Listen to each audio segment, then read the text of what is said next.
Here in Queensland at the iconic Albion Park and catching up with David Brick. Firstly, Bricky, welcome to Campbell's Comments, mate. Yeah, good to see you in Queensland again. Bit of a regular in recent times. Yeah, it won't be the last time either. I've got a couple more trips to go and then all culminates, I suppose, till the Sunshine Stars yearling sales, which we weren't actually going to start on or finish on, but the excitement level around that, like it's coming along very, very quickly. Yeah, absolutely. Looking forward to it. New concept, club's working really hard on it with Nutrient. And we're happy to be involved. It's good to be involved. Innovation's been one of our key elements that from a Racing Queensland point of view, and this ticked the boxes. So we're happy to invest in it, both resource and funding wise. So looking forward to it. APG, they recently had their sales very buoyed for a lot of people. Sale prices were good. Yep. Clearance rate was okay. Yes. To good, and which is a good thing because that's probably a little bit of a stigma around Queensland people that they don't want to sell. They did want to sell. Yes. And I think overall they would have been very happy. Yeah, no, that's certainly the feedback we've got from APG on that front. Again, we support anyone who wants to come here and support the industry and our breeders. And, our breeders, as you said, a number of them got some good results through that sale. After the Nutrient sale, we've got the Redcliffe sale as well, so we'll support that as well. So, breeding's been a real key focus of us. We had to get our foal crop up and we're starting to see that. And we also want to see some new owners in the sport. So the sales obviously help with that aspect too. So it's a bit of a unique thing. You've got 3 sales. Victoria, we've got twice, nearly 3 times as many horses and all going through one sale. And Yeah. I think it's something that, some people have to get their head around, probably, I suppose, self-regulating their own horses to certain sales, which they tend to do very well here in Queensland, don't they? Yeah, look, it is. I think what'll happen with the market and that type of thing, you get different competition, and we'll see how that plays out over the coming years. But, I think for us, competition's good in that sales space, drives innovation and provides something for our breeders and different options. So, while that competition's there and it's healthy and businesses are able to sustain, then happy to continue to do that. But we'll see how that plays out over the coming years. But anyway, as you said, it's an interesting sort of dynamic with the 3 sales here, and then other states such as Victoria, just the one. But anyway, things change, and we'll continue to do that. We're here to promote the trotter today anyway, and exciting things. One, like back when you were working in Victoria, it was nearly non-existent here. Just amazing how Queensland have embraced the trotter. Yeah. I think they're selling 15 through the Nutrient sale coming up, and the embrace is getting bigger and bigger, and with some exciting announcements you guys have made just recently. But the way I suppose they've embraced the trotter is just amazing, isn't it? Look, it has been, and I think, as you said, Victoria really, kicked it off in terms of that. There's obviously a number of horses previously that would come to Queensland from Victoria, but now we're starting to see a number of horses that are bred here and staying as well. We sort of got to a point where we've probably got, in terms of a critical mass, a number of trotters that we hear was just sort of rolling over around about that 80 to 100 mark, and it'd be just being replenished by new horses coming in. And so we made a decision that to be able to grow that and continue to sustain that, we needed to have some other sources, and breeding was obviously, a pretty important part of that. So hence we invested, we made some tweaks to the Q-bred scheme. Opening up the age of that meant that for trotters, it provided more opportunity because they didn't have to win their bonus as a 2 or 3 year old. So that provided a bit more incentive for the breeders. And then obviously overlaying that with some juvenile racing opportunities. So that was really the start, and we had some really good support through Pat Driscoll and Harrister Trotters, who sent some mares up here and provided some stallion services to those mares from his stallions that enabled us to get off the ground with regard to breeding here. And since then, we've seen some really good support from the breeders and now that from the sales company. So, I'm just looking forward to some sales races with regard to those trotters as well as the paces, particularly through Nutrient. And that will come up, and that's going to be part of our announcements in a second. Just very quickly, with your bonuses, I bang on about them a lot. It's $14,000 first win bonus, $7,000 second, and then $3,500 for the third win bonus. Yeah, so just so that's $7,500 for second, $3,000 for third. Okay, yep. $500. People are sitting at home, is that all you're going to bicker about? Used to. But in that first win bonus is any age. Now, that can be a 6-year-old. Correct, that can actually have that first win bonus. And its second win, if we say the 6-year-old, can be when it's 8-year-old. It doesn't have to be that following year. Yeah, that's right. So the first 2 bonuses at any age. So there's no There's no conditions around that, so it's a really good incentive, we think, for people to either continue to race their Q-bred horses, or hopefully, early days get the money back that they spent on either breeding or buying them. But there's also, as I said, an incentive for those that don't make the racetrack early. Trotters are perennial for that sometimes; they mature a little bit later.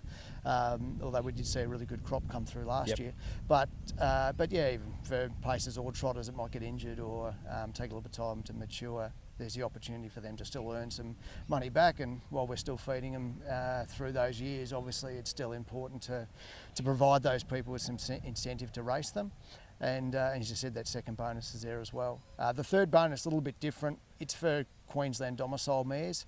Some feedback we've received through industry, and it has to be won as a 4 or 5 year old. So effectively, to get that, you'd have to win your first win bonus as either a 2 or 3 year old, then your second one, and then get your third one. But as a 4 or 5 year old, that's right. And the mare has to be domiciled in Queensland. Yeah, that's right. So to support our breeders here and those that have got the mares here, and we see it in Victoria with their different system for I guess mares that are either domiciled in Victoria or bred to Victorian stallions outside. So look, it's a little bit of differentiation from what we've had, but again, as I said, it was an incentive for our local breeders on top of what we're already providing. 1st of July, it's going to come around quick. I say about the sales. 1st of July won't be that far away. It'll definitely be a little bit cooler. It won't be as humid either. That'll be one good thing. The constellation and what you guys are making here, it is a destination place, but it's so exciting for an industry. I think that's probably gets kicked and battered. What you guys have been able to do here in Queensland is so super exciting, and you got some really nice announcements with the trotters coming up. But just a quick overview of how long it does actually go, this whole winter carnival. Yes, the Constellations is really a sort of 6 to 7 week carnival. Goes from about mid-June through to late July, and and we look to involve all our 3 clubs in that. We sort of saw the opportunity, particularly when the calendar changed, that we could really set out that middle part of the year. There's not a lot of competition. Some features moved away from that middle part of the year, so we try to grab it with both hands and our feet and make sure that we own that space. But to do that, we needed to put some incentive in there, both for our local trainers but also for interstaters. And we think Queensland at that time of year, in addition to the good racing opportunities, provides some opportunity for people interstate to come and enjoy the better weather and enjoy a bit of Queensland life for whether it be a week, 2, or some of them might be here for 3 or 4. A lot of the Kiwis come over, they enjoy the beaches, I know, and that the Kiwis are first year, got a lot of interstaters next year. I know you're striving this year to try and get that nice happy mix. It was interesting how it worked, wasn't it? Yeah, it was, as you said, and look, COVID maybe had a little bit to play with that in terms of who could get in and who couldn't. But yeah, that's right, 2 years ago you had a wealth of Kiwis here and not too many Victorians, and then it flipped the other year. But look, that's going to happen. You're not going to get every horse you want as much as we'd like. But we want to continue to put carrots in front of people, and that's hence part of the strategy around the trotters. Is probably one area identified where we're a little bit weak in that area, and we thought if we bolster that up, that's another incentive for people to bring if they've got a nice trotter and paces, that they can come to the carnival and have a 2 or 3 pronged attack. A couple of the ones that you've had with the trotters is you introduced your derbies. Derby and Oaks, your 3-year-old futurities, $30,000 for this year. I would imagine that you'll probably see how it goes and go from there, but still $30,000 is nothing to be sneezed at. Increase in your Trotters Cup, up 50%, so up to $100,000, which is exciting. Yes. And then the new race, and this new race is basically what I'm here to do, and it's basically the equivalent of the pacing race, but very, very exciting, and embraces age, I suppose 2 different ages and taking on each other. Yeah, we found with the Rising Sun, the 3 and 4 year olds just created an interesting dynamic by offering the bonus and using the handicapping system of the barrier draw. Created some interest and some discussion outside of, I guess, just the harness racing fraternity, and we felt that the success that proves, indicated that there's no reason why we couldn't do something similar for the trotters. So that's what we've done. The Great Squares that have been born this year, which is... Is it the name, the Great Squares? The Great Square, yeah. So it was our racing ops manager, Brett Rowell, came up with it. We were trying to think how we could link it to the Constellations, and the constellation Pegasus is part of that. There's a part of that known as the Great Square. So anyway, so that's a bit of a background to the naming of it. We've got people Googling Great Square now, so that's okay. So, but and I think that the symbolism and how it relates back to the trotters, the square gator, we thought was good. So that's how it was named. But yeah, the race itself, look, we're really looking forward to. We've got some good young trotters here, but we will obviously want to target some of those in New South Wales, Victoria, New Zealand. We think that it's that's sort of at the money that's there. There's not a lot of competition in that area at that sort of stake level. So we think it should be a bit of a focus for some of those owners and trainers that have got a horse that fits that criteria. $75,000 stake money. I gather you guys won't rest on your laurels for too long, but even still, that's nothing to be sneezed at. For 3 and 4 year olds, if a 3-year-old happens to win it, though, they get a $25,000 bonus. So effectively, for any 3-year-olds, and there's quite a few of them in Victoria that are already aware of the race and what it's coming up with the square. Yep. So it's a $100,000 race for the 3-year-olds, which is super exciting. Then again, for the 4-year-olds, they can come up here and race in that. They can then race in your Queensland Cup as well, which is $100,000. Yeah, that's right. So the way it looks like panning out is that the Great Square will be the same night as the Rising Sun. So we'll group those two races together. And then from there, as you said, the 4-year-olds will have the option. The week after, there'll be a trotter sprint, which I believe we've got staked at 30, and then, as you said, goes into the Queensland Cup at 100. So the 4-year-olds have a bit of a pathway that way. And then for the 3-year-olds, the week after will be the Trotters Oaks, and then the week after that will be the Trotters Derby. So again, a bit of a pathway for them. If there is a filly that wants to come up, even if they don't want to go in the Great Square, they could go in the Oaks and then potentially go into the Derby as well. So that's sort of the plan at this stage that we're looking and just trying to provide a pathway for those horses through the carnival, that there's more than one option for them. Because we understand people are travelling, they want to try and offset some of those costs and hopefully win a bit of prize money. So if we can provide a few different options for them, then that hopefully will help with their decision making. There's a couple of other things I want to throw into this in a minute, but I was just doing my maths while you were talking then. So the 4-year-olds can effectively in 3 weeks race for $200,000. And a 3-year-old can race for 130,000. But even if it's a filly, they can actually race for 160 because they can go in the Oaks and then they can go in the Derby if they're good, right. Which is super exciting over a 3-week period. It's unheard of really for the trotters. Yeah, we think, as I said, that's from our point of view. We know you've got to put some carrots in front to get those good horses, and we know that good horses bring people and get interest from a wagering point of view, and we see that. That's it's something we continue to work with our local participants on. We understand not all the money stays here in Queensland, but we need to get the best horses and the best trainers and drivers nationally here, because that creates interest in our product and that has ongoing positive impacts throughout the year. And likewise, we love seeing our Queenslanders go interstate and win some of their money, and we've seen that the last couple of weeks with Graham Dwyer heading to Tamworth and now Shannon heading down to Menangle and winning the Simpson on Saturday night. So, there's from our point of view, after COVID, there's no borders, and we want to see people come here, and likewise our participants go there. I know I did an interview with Shannon last time I was here, and she didn't actually know about the $30,000 Derby because you didn't. The thing is, you've never had one. That's the thing about it. So that's one for me, the most exciting part about it. But then to include it in this carnival, I think is one brave and super. It was interesting you said there before about the square and whether we can get a 3-year-old filly. There's 2 horses have been battling down Victoria, been doing a terrific job, and Rocking with Attitude's probably come out on top. But Susan is her name, and now she's Queensland owned. Yeah. So the dangle is going to be pretty high because Rocking with Attitude was the best 2-year-old, I think, unquestionably in Victoria last year. I don't think there's a lot of controversy around saying that. Susan is her name, wasn't that far behind. She's Queensland owned. There's a huge chance you could have 2 3-year-old fillies in the square for the first year running of it. No. And then they intrigue, that throws to the betting. Yeah, that's right. And I think from their point of view, one of the great benefits they have is that they know they're going to draw one or two, or they're going to, because of the preferential draw and age and then sex. So, they get that opportunity to potentially have a nice cosy run, not get knocked around too much, hopefully, and be able to then go into those races the following week. But potentially they get the right run, and as you said, some of them are high quality quality that we'd love to see him up here. Probably important to note that we will do similar for the trotters as we do the paces, and there will be invites that we do issue for those. So we'll just work through that. But we've certainly started to have a look at some of those horses, and as you said, those Vic Bred, Breeders' Crown horses that have performed well, well and truly on the radar, are ones that we'll probably look to contact and just get some idea of, or at least make sure they're aware of the race. It's going to be a tough thing because I love my trotter. I openly wear a trotting hat anywhere I can.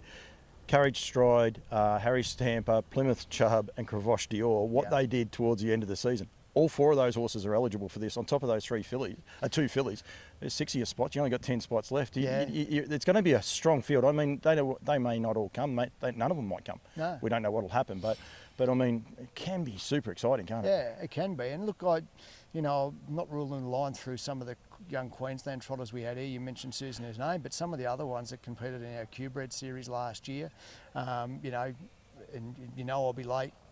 Competed up here, won our 3-year-old Q-Bred. So he may well be another one, going on 4. He finished 4th in the Derby down there. But there are some other, really strong 2-year-olds that perform well, and Chantel and Peter got a few of those. So you can probably ask Chantel about them a bit later today when you see her. But yeah, we think those type of horses as well have got a target. So while we certainly want those interstate horses, we think there'll be some locals that will test them as well. Well, Shannon bought hide and seek. And I mean, she didn't know She didn't know about the race, and she also didn't know about because that was the look on her face was like wow. And he was super impressive. He was unlucky in the final, but he was super impressive winning his size stakes seat. So I'm sure, she's super excited, and he's a horse that could burst onto the scene. A good summer up here and better weather, and that you never know what could happen. So it is exciting. Redcliffe, I'm going out to see Bernie a bit later on. They've embraced this carnival as well, though, and including with the trotters. But it's as you said, the 3 clubs. Everyone's building, aren't they, to make this something very, very special? Yeah, well, I think we saw it as a really important aspect. Last year we had a Marburg tour. They did a great job. We linked that up with a NAIDOC week celebration, and we had a really good crowd out there and some really good racing. So we'll continue to work on that with Scott and the club out at Marburg. But as you said, Bernie, been another mainstay into the carnival since we've brought it together, and they have 2 key nights, the Friday night and then the Cup night, where they also have their 2-year-old final. So they have a Trotters Cup too. Yeah, so the Trotters Cup at this stage in the calendar or the schedules looking like being run on their first night, to the Friday night, which is the first night of the Constellation. So that's a $30,000 race. I think from memory, last year Brittany's horse Majestic Harry won that race and went on. Look what he did. So I think with increasing that prize money again this year, it's another opportunity for some of those, for our locals and or horses that might come here that, if they want to come for a sustained period, there'll be plenty of racing opportunities.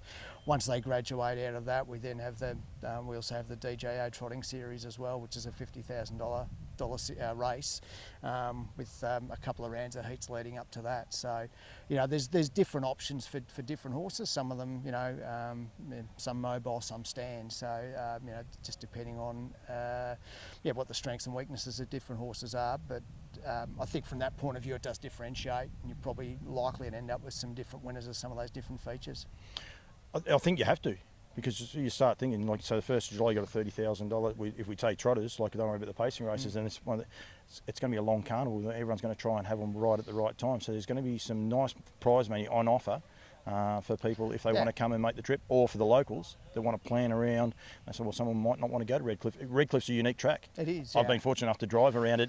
Everyone said to me, don't hit the peg, don't hit the peg. I went straight through the peg. I went straight through the horse's legs. It's very, very unique. Yeah, no, I think that one, the track staff have been contemplating how they concrete that peg in. It comes out every time. But it is a unique track. But from our point of view, I mean, the one thing that's probably surprised a lot of people, it wages really well. It's a consistent product. We know it races every Wednesday and Thursday night. Has its unique nature, but it generates quite competitive racing with the triangle. But as you said, from a trotter's point of view, it probably adds a little bit more to it because of the tractability and horses' ability to get round it. So again, as you said, it's not necessarily going to be every horse's cup of tea. And again, that sort of feeds through to the $100,000 Stand Start Cup. Again, that's not going to be every horse's cup of tea, but it may provide that horse that sort of thinks that they're sort of might necessarily be the best horse, but if they're a good stand horse and they're off the front, they get the front around Redcliffe, hard to catch. I could talk to you all day, Bricky. Stands are here to stay in Queensland? Yeah, absolutely. Yeah, we've sort of set up a schedule with regard to our pacing stands that where we try to provide an 8 to 10 week period where we'll guarantee a regular stand start. So it provides education and confidence for participants to know that they've got those stands there. It's a funny one, like we do program stands at other time of the year and we don't get that many that stand up, but certainly leading up into that Redcliffe Cup is sort of the last pillar of that stand sort of season. We certainly do get some interest and we'll continue with that. It's probably also important to know we do have show racing here, and obviously all that stand is stand start racing, so we've got to support that in some shape or form in any case. No, it's exciting, mate. I think what you guys are doing here is super exciting. I think some people probably wished you had come back to Victoria. He's standing here in shorts. There's no chance of him coming back to Victoria. He enjoys the uniform. He has to wear it and the good weather. But it must be such a good place to be, so positive right at the minute and upbeat, and a good crew of people around you. Yeah, we're really lucky. As we discussed, our clubs are really supportive. We're working with them hard.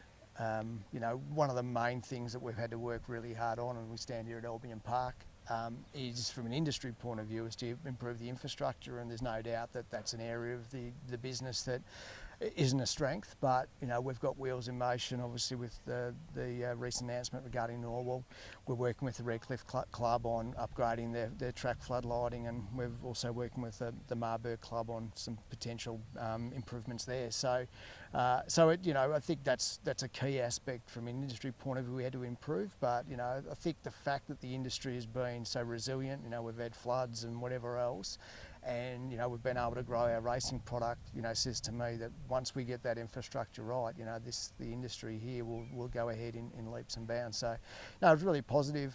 Enjoy working with the people up here, and Racing Queensland's a good place to work, and as you said, Queensland's a good place to work, full stop. So I enjoy it here. I do enjoy my getting home to see my Victorian friends. I've got plenty of family still down there, but at this point in time, Queensland's home. Training centre is something you look, or not training centre, new track. Effectively, you're looking forward to that. I mean, it's going to have its own challenges. Here at the Creek, I stayed here last night. You've got a beautiful bar, Breakfast Creek across the road, and everything else. It's going to have its challenges, but you're looking forward to that. Yeah, look, certainly, there's I guess opportunity cost with everything, the decision you make. Moving out of, as you said, good location here, close to the city. But overlay that with what we're going to be able to build and build a state-of-the-art racing facility for harness racing that'll be there for many years to come, and will be built purely for harness racing. There'll be opportunities potentially for some outside functions there, but we'll be looking to race there 3 to 4 days a week. So first and foremost, it'll be a harness racing facility with training centre, and we think it's going to be a really good location. That area is going to boom with the Olympics here in 2032. It's right in the middle of Brisbane and the Gold Coast. And there's some beautiful places to live, if people want to come up and train and not live too far from the track. So, and that is one of the things you're going to target, is try and get people up here as well. Oh, look, we think it's I think there's a lot of benefits from that point of view, and the lifestyle and the fact that we'll be racing there so regularly, means that for participants, at the end of the day, for them, we've got to work at how we can make a better lifestyle balance for them. And, if they can live, 15 minutes from work and be able to come and know that they can race at that venue 3 to 4 times a week, we think that has some significant benefits. We travel and that these days, race courses is a reality, but if we can help reduce that and they spend less time on maintaining their properties and more time focusing on horses and potentially some lifestyle, we think that's a good selling point anyway. They'll put out a better product. I'm going to call it a finish to this interview, but we haven't touched on the Inter-Dominion, and we'll just quickly glance over a bit. I mean, the excitement level, and I'll say about the trotters, you're going to have your trotters here as well, so you're going to have them both here. That's just another key thing. Everything's going great for Queensland racing, isn't it? Yeah, Queensland racing, actually, because you work for Racing Queensland, don't you? Absolutely. So look, our all 3 codes are going, really well, and a really supportive board who allow the staff to go and do their job. They'll certainly tell us if we've done the wrong thing. But very supportive and allow the staff to run the business. But yeah, from an Inter-Dominion point of view, really looking forward to that. It's going to be an outstanding opportunity for Queensland, and as you said, with the trotters and the paces, shortly we'll have some semi-permanent stabling installed over the back to help assist with horse accommodation during that. Aiming to have that up ready for the carnival this year, so we can assist those coming to Queensland, because we know unfortunately that's one of our weak points at the moment. Places to stay. Yeah, that's right. So we think from that point of view, and the fact that the whole series will be here at Albion Park, again provides some attractiveness to those people that are bringing horses here. As you said, if they wanted to stay over the road and train the horse over the back, that they'll be able to do that for the fortnight while the series is here. And no, we're looking forward to it, working hard with the club on trying to make sure there's a capacity crowd here and a really good racing product. So I think this venue is going to have more people than it's seen for a number of years, which will be great. It's a challenge for us, but no, we're looking forward to that. Very, very exciting. Bricky, thank you. Really appreciate it. Love what you guys are doing here in Queensland. It's all going forward. It's going to pretty much start off with the Sunshine Stars, which is the 11th and 12th. Yeah, that's it. Yeah, 11th and 12th of March.